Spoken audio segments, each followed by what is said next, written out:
দর্শক, রাজধানীর কমলাপুর রেল স্টেশনে রয়েছেন সহকর্মী ফাজলে রাব্বি। রেল কর্মচারীদের আন্দোলনের খবর জানতে সরাসরি চলে যাচ্ছি তার কাছে। রাব্বি, কমলাপুর স্টেশনের কি অবস্থা? আন্দোলনরতরা আসলে কি বলছেন? জি ধন্যবাদ শোভা। আপনি জানেন যে আজ বিগত রাত 12টার পর থেকে কিন্তু কর্মবিরতি পালন করছে এই রেলওয়ের যে রানিং কর্মচারী অর্থাৎ স্টাফরা, তারা কিন্তু সেই কর্মবিরতি পালন করছে, যার ফলে কিন্তু সারা দেশে রেল যোগাযোগ আসলে বন্ধ এখন পর্যন্ত। এই রেল স্টেশনে যদি আমি চতুর্দিকটাই দেখাই, এখানে কিন্তু আসলে পুরোটা স্থবির হয়ে আছে, এখানে কোনো যাত্রী কোনো রেল আসছে না এবং যাচ্ছে না, যার ফলে সারা দেশের রেল যোগাযোগই এক অর্থে এখন মোটামুটি বন্ধ আছে।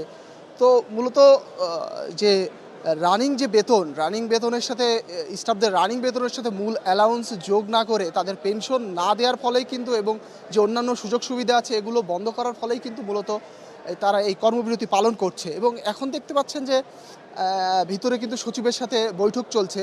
যে স্টাফ যারা আছে, যে স্টাফ কর্মবিরতি পালন করছে, স্টাফদের সাথে কিন্তু সচিবের বৈঠক চলছে। বৈঠক থেকে বের হওয়ার পরে আসলে জানতে পারবো তারা কী ধরনের বৈঠক হয়েছে এবং ভিতরে কী ধরনের আলোচনা হয়েছে। তো এই একটা বিষয় ছিল। আরেকটা বিষয় যদি বলি, যে যারা দীর্ঘদিন আজ থেকে সপ্তাহখানেক আগে বা গতকাল বা গত পরশু যারা বিভিন্ন টিকিট কিনে রাখছে, তারা কিন্তু এখানে এসে অনেকে যাইতে পারছে না। পরবর্তীতে রেল কর্তৃপক্ষকে কিন্তু তাদের যাতায়াতের ব্যবস্থা করার জন্য পুনরায় বিআরটি বাস সার্ভিস চালু করেছে এবং রাজশাহী সহ খুলনা, নেত্রকোনা, ময়মনসিংহ সহ রাজধানীর বিভিন্ন গন্তব্যে কিন্তু আসলে এই যাত্রীদের কিন্তু বিআরটিসি বাসের মাধ্যমে তাদেরকে পাঠানো হচ্ছে।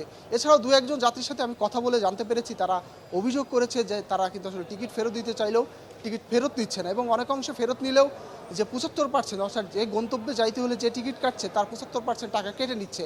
ফলে যাত্রীদের মধ্যে এক ধরনের ক্ষোভ দেখা দিচ্ছে। তো এই ছিল মোটামুটি আমার কাছে সার্বিক অবস্থা কমলাপুর থেকে।